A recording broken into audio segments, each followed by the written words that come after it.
दोस्तों एक बार फिर हमारे चैनल फिजिक्स पाओ में आपका बहुत बहुत स्वागत है। दोस्तों आज हम जो बात करने जा रहे हैं, आज हम ये बात करने जा रहे हैं कि जीआईसी लेक्चरार की जो मेन परीक्षा होती है उसमें कौन कौन से पेपर आते हैं और किस तरह के पेपर होते हैं। ठीक है, तो हम एक पुराने पेपर को लेके आ रहे हैं 2020 की जो परीक्षा हुई थी। तो इसके याद रखना आप लोग, दो पेपर होते हैं। एक होता है जनरल हिंदी एंड एसए का, और एक आपकी सब्जेक्ट का होता है। ठीक है, चूँकि हम लोग फिजिक्स का पेपर दिए हैं, ठीक है, फिजिक्स के हम लेक्चर आ रहे हैं तो इसलिए फिजिक्स में ही हम बात करेंगे। तो जनरल हिंदी का जो पेपर होता है, पहला जो पेपर होता है वो जनरल हिंदी का होता है, और ये 2 घंटे का पेपर होता है, और याद रखना 100 मार्क का होता है। ठीक है जी। और इसके सभी जो प्रश्न होते हैं, सभी प्रश्न हमें करने जरूरी होते हैं। सही है, तो देखते हैं जरा। पहला जो इसका क्वेश्चन होता है वो 20 नंबर का होता है, और इसमें एक ये क्या होता है, अवतरण दिया जाता है। मतलब जैसे आपने देखे थे पहले, आप लोग पैराग्राफ छांटते थे, उसी तरह से ये अवतरण एक दिया होता है इसमें। ठीक है, और इससे रिलेटिव क्वेश्चन होते हैं। 4 नंबर का एक होता है, दूसरा 4 नंबर का होता है, फिर दूसरा 2 नंबर का होता है, तीसरा, और फिर लास्ट वाला 10 नंबर का होता है। कुल मिलाकर 20 नंबर का ये पैराग्राफ होता है। ठीक है जी। इसके बाद 5 नंबर के ये शुद्ध करने को आते हैं वाक्य, ये नीचे लिख रहे हैं। ठीक है, आप लोग आराम से वीडियो रोक रोक के देखना। ठीक है, और ये जो शब्द होते हैं इनमें एक एक के बहुप्रचलित पराये हमें लिखने होते हैं। ठीक है जी, ये 5 नंबर के ये होते हैं। फिर 5 नंबर के ये होते हैं मुहावरे और लोकोक्तियाँ।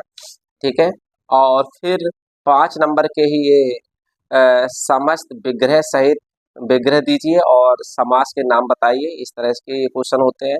उसके बाद ये कुछ क्वेश्चन होते हैं, ठीक है, 5 नंबर के। ठीक, फिर 5 नंबर के ये शुद्ध रूप में देखने होते हैं। ठीक है, जैसे चिन्ह को कैसे लिखते हैं शुद्ध रूप में, इस तरह से 5 ये होते हैं। ठीक, और उसके बाद फिर 50 नंबर का आपका क्या होता है, इसमें ऐसे होता है। ठीक है, कुल मिला के मैं आपको एक बात बताने की कोशिश कर रहा हूँ इसमें कि 20 नंबर का आपका पैराग्राफ हो गया। ठीक है, 5-5 नंबर के ये आपके हो गए 6 क्वेश्चन। ठीक है, और तो ये हो गए 20, तो वही पैराग्राफ के हो गए, और ये हो गए 6 5 30 ये हो गए, और 50 नंबर का आपका ऐसे होता है। कुल मिला के ये 100 नंबर का इस प्रकार से।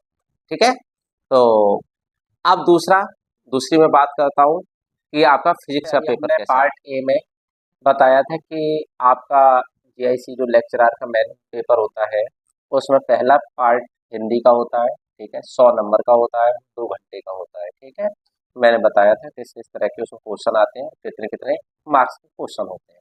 ठीक उसी प्रकार अब हम सब्जेक्ट के पेपर में बात कर रहे हैं, और हम सब्जेक्ट के पेपर फिजिक्स के पेपर में बात कर रहे हैं। तो जो सेकंड जो इसका पेपर होता है वो 3 घंटे का होता है मेरे भाई, और वो 300 अंक का होता है। ठीक है जी, इसके अंदर 3 सेक्शन होते हैं, और प्रत्येक क्वेश्चन पहले सेक्शन में हमारे लिए 5 क्वेश्चन करने होते हैं, दूसरे क्वेश्चन में भी 5 करने होते हैं, और तीसरे क्वेश्चन में हमें 10 क्वेश्चन करने होते हैं। सभी क्वेश्चन इसमें अनिवार्य होते हैं। ठीक है, ये नहीं है कि कोई भी आपको छोड़ना होता है। ठीक है जी। अब दूसरा एक बात और समझ लीजिए, पहले 5 जो क्वेश्चन होते हैं वो 25-25 अंक के होते हैं। ठीक है, और दूसरे 5 जो क्वेश्चन होते हैं सेक्शन बी के वो 15-15 अंक के होते हैं, और सेक्शन सी के जो 10 क्वेश्चन करने होते हैं वो 10-10 अंक के होते हैं। ठीक है, किस तरह के क्वेश्चन आते हैं वो मैं आपको बताता हूँ। ये सेक्शन हमारा ए है।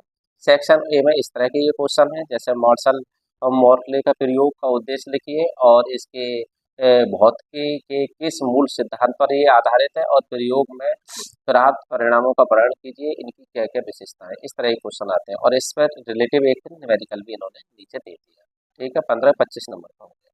दूसरा, प्लांक के वितरण नियम की आवश्यकता का वर्णन करिए, क्या इसकी आवश्यकता थी, है नहीं।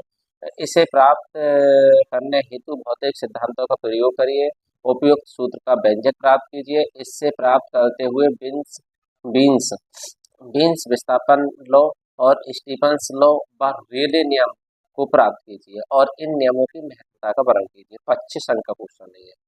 और इसके बाद प्रकाश के विवर्तन को परिभाषित कीजिए, इसके वर्गीकरण का उल्लेख कीजिए।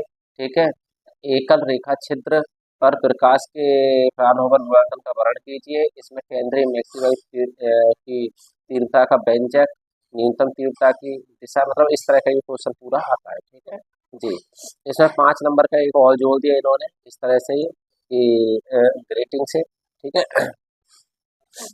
फिर अगला लेजर से रिलेटिव है, आप लोग ध्यान से पढ़िए, थोड़े टिपिकल होते हैं। अगला न्यूटन रिंग के बारे में इन्होंने फिर बात करी है। अगला प्रकाश के वैद्युत प्रभाव और क्वांटम प्रभाव पर, है नहीं, और इसमें क्वांटम शिफ्ट का सूत्र वगैरह ये आपको जनरेट करने हैं, ठीक है। अगला एक क्वेश्चन है आपका विद्युत चुंबकीय तरंग में मैक्सवेल की चारों समीकरण लिखिए, इनके भौतिक महत्व को समझाइए, इनके आधार पर चुंबकीय वाहक बल और विस्थापन धारा को बताइए, ठीक है। फिर आपका ये सेक्शन बी स्टार्ट हो जाता है। सेक्शन बी में ये क्वेश्चन है आपके, ठीक है जी। रिजिड बॉडी का है, ठीक है। अगला determine the movement of inertia of the solid sphere about the diameter. फिर आपका ये स्टोक्स लॉ का आ गया, ठीक है जी। और उसके बाद उससे रिलेटिव एक न्यूमेरिकल आ गया, कोरिलेसिस फोर्स। उसके बाद है आपका ये नमा क्वेश्चन आपका राइट द डिफरेंस, ये मतलब अमंदित दोलन वाला आ गया, ठीक है। फिर हाइजेनबर्ग के अनसर्टेनिटी पूरा आप लोग पढ़िएगा, ये नहीं है कि आप लोग ऊपर ऊपर से पढ़ें डीपली, ये बहुत टिपिकल क्वेश्चन होते हैं डीपली, और जितना क्वेश्चन पूछ रहा है उसका उतना ही आंसर आप लोगों को देना होता है। ये सेक्शन सी के क्वेश्चन हो गए, ठीक है। देखिए आप सुचालक अर्धचालक वाला सापेक्षता सिद्धांत वाला, ये नहीं है कि आप कुछ भी लिखते रहे। ये फर्मी एनर्जी पर बेस हो गई, ये सब 50-50 अंक में देनी है सी वाले, ठीक है। ये आपका न्यूमेरिकल है, ये आपका फिर न्यूमेरिकल जी। ये आपके सब ये क्वेश्चन दे रखे हैं भैया जी। रमन रमन प्रभाव वाला भी ये देखिए, फर्मी एनर्जी वाला हो गया, ठीक है जी। इसके बाद फिर ये आ जाएगा ये 18वां, वो मेरा डबल लग गया था पेपर इसमें, ये साइक्लोट्रॉन वाला जी। उसके बाद ये है आपका चैनल डायोड वाला जी। इसके बाद है फिर ये explain the super conductive major effect, ठीक है। ये इस तरह से आपको क्वेश्चन आते हैं। कुल मिला के मैं आपके लिए एक मोटी मोटी बात फिर बता देता हूँ। 5 क्वेश्चन होते हैं, 25-25 अंक के होते हैं, 125 अंक हो गए इनके, और ये 250 शब्दों में लिखने होते हैं, ठीक। 5 फिर क्वेश्चन होते हैं आपके 15-15 नंबर के, और ये 75 और 150 शब्दों में लिखने होते हैं। 75 नंबर इनके हो गए। फिर 10 क्वेश्चन हो गए 10 नंबर के, ये हो गए आपके 100 नंबर के, और ये 50-50 नंबर में लिखने 50-50 शब्दों में लिखने होते हैं, ठीक है। तो टोटल मिलाकर ये हो गए आपके 300 अंक, ठीक है। 3 घंटे का ये पेपर होता है, और इसके साथ ही जो हिंदी का जो पेपर होता है वो कितने नंबर का होता है, वो 100 नंबर का होता है, वो 2 घंटे का होता है, ठीक है। तो ये 400 अंक की परीक्षा आपकी होती है, ठीक है। टोटल 400 अंक की परीक्षा होती है, इंटरव्यू इसमें होता नहीं है, समझ में आई बात। और टोटल कुल मिलाकर 5 घंटे में ये करनी होती है, ठीक है। 3 घंटे में ये और 2 घंटे में हिंदी वाला, सही, ठीक। तो हमारी इन्फॉर्मेशन आप लोगों को कैसे लगी ये आप लोग जरूर बताइए, ठीक है। और इस तरह की वीडियो देखने के लिए हमारे चैनल को सब्सक्राइब करें, शेयर करें, और कोई क्वेश्चन आपको समझ में नहीं आ रहा तो पूछ लीजिए। Thank you very much.